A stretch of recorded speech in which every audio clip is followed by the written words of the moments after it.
You may have seen my full walk-around video of the all-new Isuzu D-Max, where I've mentioned many times over that this has mega showroom appeal.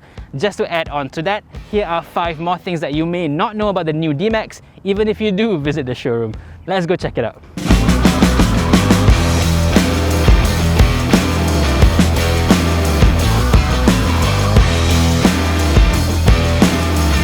Let's start with the improved wading depth of the new Isuzu D-Max. It's now up to 800mm, improved from 600 from before. How high is that? On the car itself, it's all the way up to the headlamp line over here, and on the side, it's all the way up to the wheel well. Compare this to a regular sedan. By the time the entire bonnet of a sedan has been fully covered, this car can drive through that water just fine. And then you've got the full aluminium prop shaft. Now this is a big long shaft that connects the transmission to the rear wheels. It's now made in aluminium, which is much lighter than a regular old steel. It saves up to a full 4 kilograms. The lighter weight, of course, has other effects in terms of overall efficiency and whatnot, but there's also a second function to it. Isuzu says because it's lighter, it has less inertia, and that results in less of something called a torque lash. That in turn will help the overall durability of the entire drivetrain. As usual, Isuzu always thinks far ahead into your overall ownership experience, lowering costs where it matters.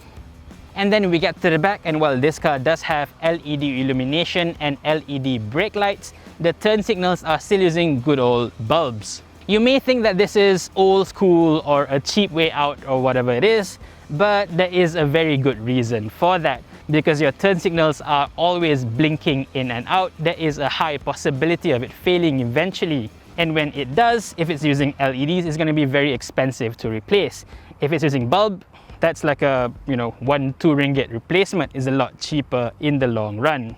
In the end, it all comes down to the overall ownership experience of the entire car. Isuzu is really working hard to keep the overall ownership costs very low, right down to the bulbs in the back here. Next, you may know the D-Max comes with a remote engine start function, meaning you can start the engine using the key fob even when you're outside the car. Just like that. You would do this to cool down the cabin, like say you're parked under the hot sun for a long time. So by the time you get into it, it's all nice and cool because when you start the engine, the aircon system starts as well. But did you know that as soon as you unlock the car, the engine turns off? This may look like a peculiar feature, but this is actually a safety precaution. By doing this, there's less risk of anyone going into the car and driving off. The car will require you to detect the key being in the car before you can start the engine again and then drive off. And when you get inside, you get full wireless CarPlay function, so you can finally get rid of your old pesky cables as you drive every day. The D-Max is the only pickup truck in Malaysia to have this function here in Malaysia, and in fact, other than very select few Volkswagens and BMWs, no other car has this function in our market. BMW Malaysia even charges extra on top of the price of the car to activate this feature on certain CKD models. With the D-Max, you get it as standard on a pickup truck. I think that is magnificent. So that's 5 more things that you may not know about the new Isuzu D-Max.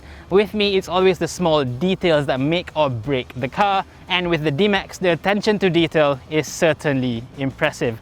So what do you think of this video? Let me know in the comment section below. Thank you for watching and stay safe, everyone.